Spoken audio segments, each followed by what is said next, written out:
Adam meclisi ilme, ulûm-i diniye ihlas bilen barsa, hiç zatda hefz etmänjik yine de izine öwrilse. Şol ihlas bilen gelipdir. Daşaryk çykanda zat ýadyna düşenak şo döşüne de öýüne bar ýa ýöne şo tada jany del bilen kulak asypdy. Aýa şoňa sogabam kam ýokmy kam.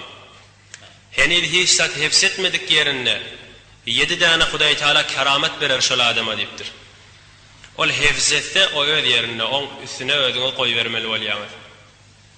Yek Fadlul mutaallimin. Evvel kemeti mollalyň sowabyn alýa şomuga. Öýünden oňrap ta oguryança molla adyny alýa Hudaý Taalaň ýanyna. Engar hüjrede damyllary okypdylar. Gejewni ya bir tor ene diýdiler. Hudaý maňa ogul berdi, men de Hudaýa berdim diýip din uğruna koyuptırlar. Ol adamda gelip gitýänçe hefs etmedik wagtynda da mollalyk fadlyny bir aldy. İkincisi, madami ki şo jelese otidi günahdan mahbusdi, günahdan saklanýar, günah işe etmeýär oturan ýerinde. 2. Üçüncüsi, şol ilme gaşyn men barýan, Hudaý Taalaň kelamyna gaşyn barýan diýip öýünden çykdy, üstünden rahmet dökülýär diýipdi. Öýünden çykyp başlandan. Dördüncüsi, şol meclise rahmet dökülýär, o da içinde oti, ama üstüne de rahmet dökülýär diýipdi. Beşincisi, madami ki kulak aswati, şol kulak astyran wagtynda da sogap ýazylýar. Altıncısı, şol oturan ýerine ferişteler şoň etýän işine razy bolup, Hudaý ýaşlara rahmetin salaw diýip qanatyny üstünde ýazýanlar. Yedincisi, gelýäka barýaka her bir adamına bir günahı bolup bir sowap, bir günahı bolup bir sowap, bir günahı bolup bir sowap bolar. Şam şerifde mescidin içinde Hazreti Ebu Derda oturanmış. Eştentiniz Hazreti Ebu Derda Resulullah Aleyhisselam'ın dirman sahabalarının biri. Bir adam gelip yakıncağına oturup ey Ebu Derda, men Resulullah'ın şäherininden Medine'den gelýän. Bir Peygamberimiz Aleyhisselam dünýeden geçenden soňra men gördüm ha. Men Medine'den geldim diýdi. Ebu Derda Demeşk'te şoň mescidinde. Ey Ebu Derda, men eşitdim sen bir Peygamberimizden bir hadis, bir mübarek söz aýdýan. Ýürüýte şonu eşiteýin diýip geldim diýipdir. Ey jawan oglan, ey hacı dehede, ey Sofjan, näme diýipdi? Medine'den geldim, fakat bir mübarek hadis eşiteýin. Şonu eşitjek, ýyzme gitjek diýipdi. فقال أبو الدرداء فما جاء بك تجارة ولا جاء بك غيرها. Ohan kaptandan mamıla dederinip ýadynda barmy? Ýok, ýok diýdi. Başka hiç zat ýokmy? Ýok. Fakat şol bir mübarek hadisi eşiteýinip geldim, başga zatda ýadymda ýok diýdi. Ebu Derda aýdypdyr: "Fe-inni semi'tu Rasulullah sallallahu aleyhi ve sellem men seleka tariqan yeltemisu fihi ilmen sehalallahu azze ve cellehu tariqan ila'l cenneh ve innel melâikete letada'u ecnihataha ridan li talibil ilm." El-hadis rawahu İbn Majah ve Ebu Davud ve gayruhu.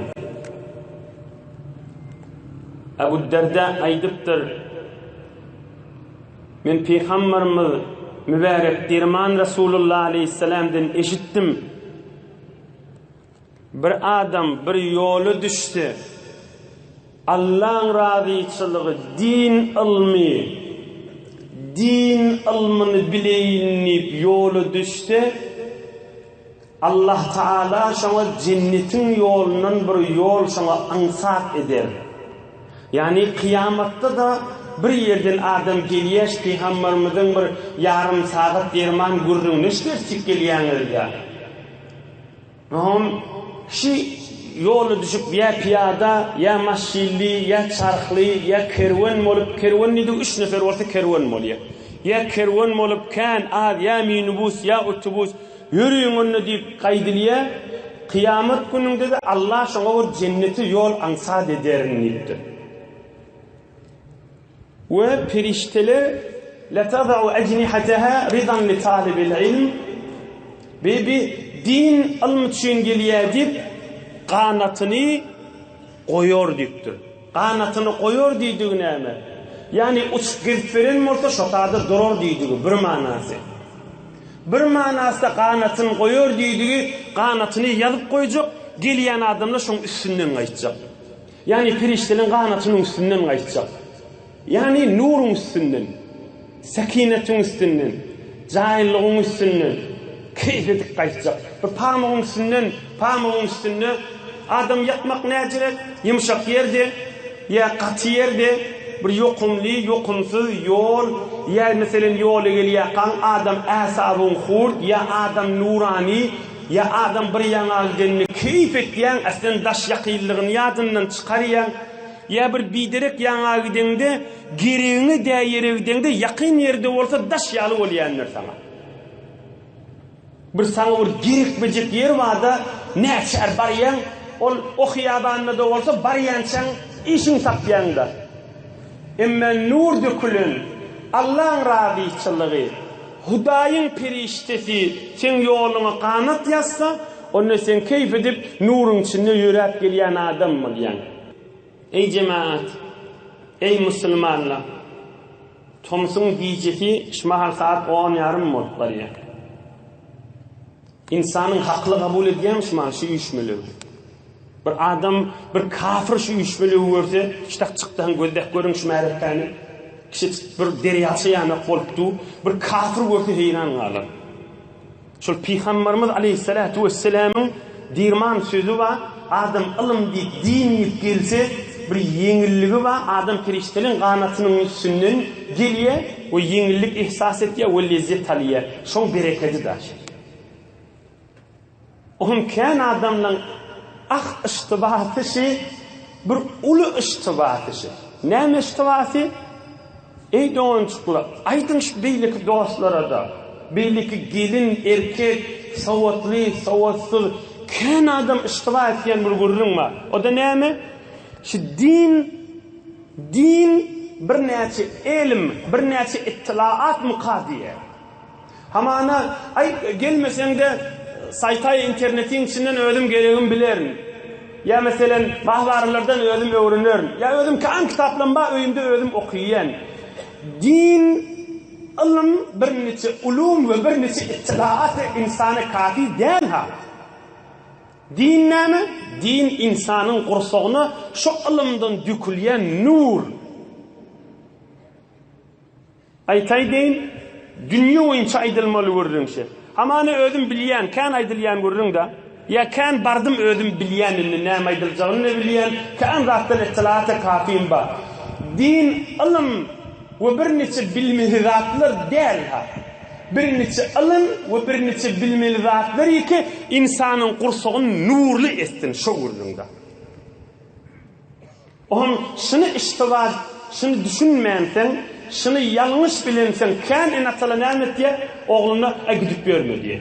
Ya adam sana nâmişsin ma diye. Ay diyen görürün belli ödün kitap mutala etti bilağa. Ay sen hadir imtihanatın ma. Ay sen nâmetçi. Ay sen birrat. Nâmet fikrinne ba? Ay okuysan da mın bilip boliye. Ay mani internetin içine, saytın içine merak yazıqlı bu mahal. Görürün falan bilim değerdir ha. Görürün şu feriştelerin yayın, yazın kanatının üstünde gönenmektir ha.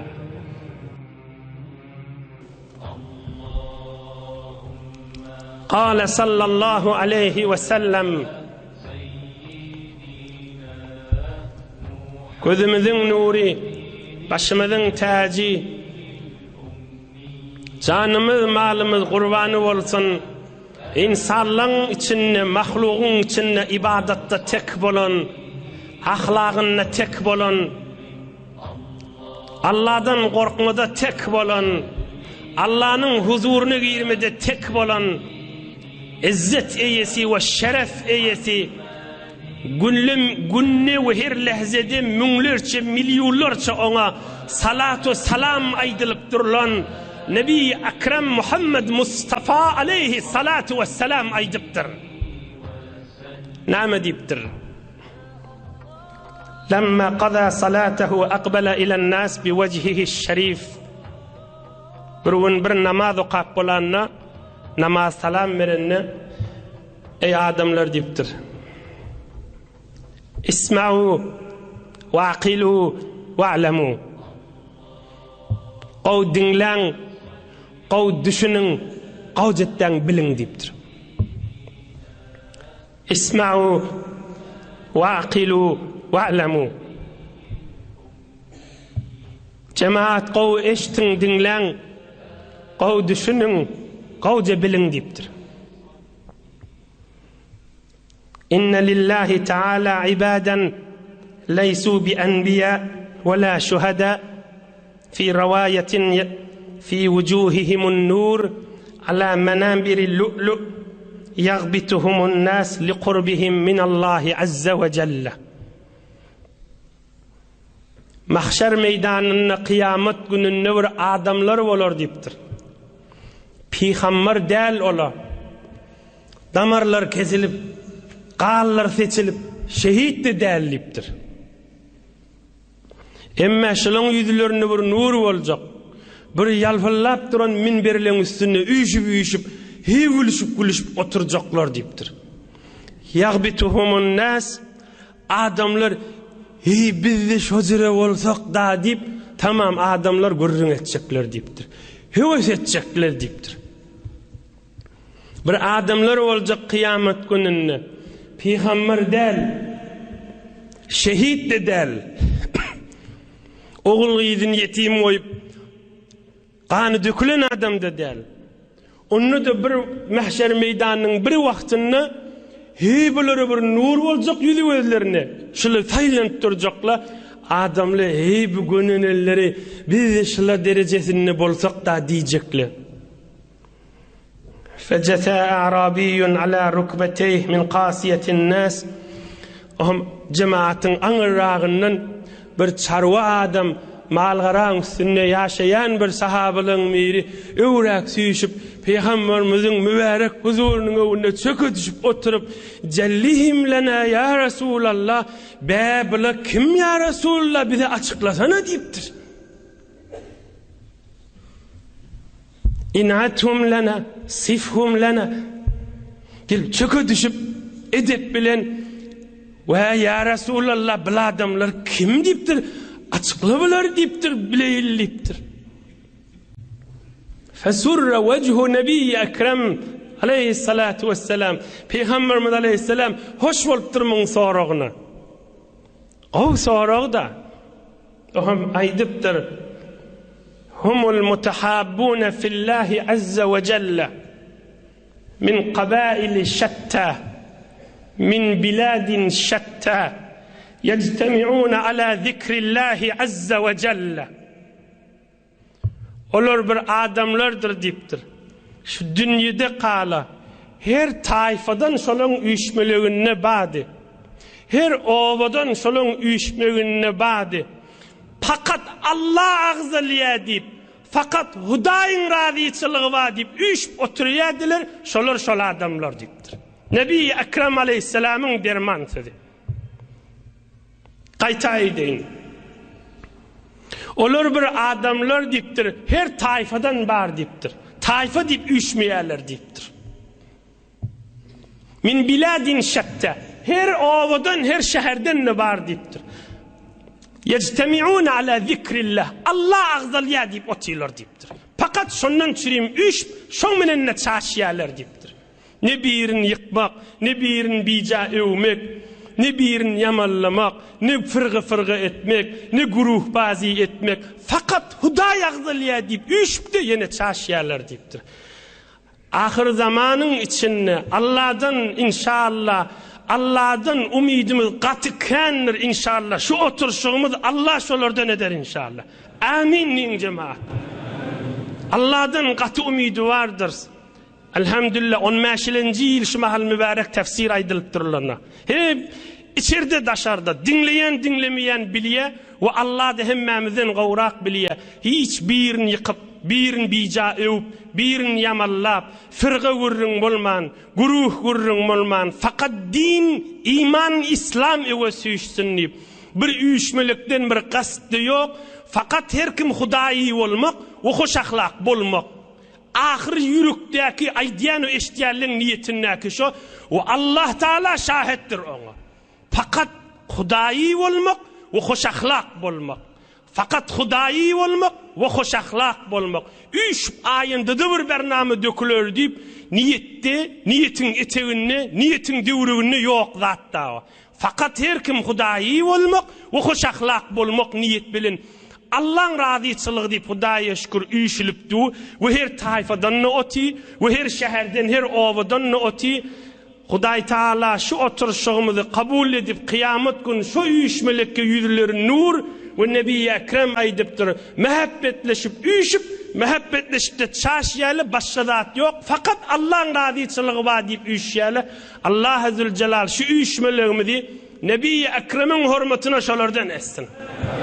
Bir alham üç kulu vallah okuyaylin, ötürlüğün ruhunu bahşedip, ilgun vatanımız ve hemme musulmanlara dua edin.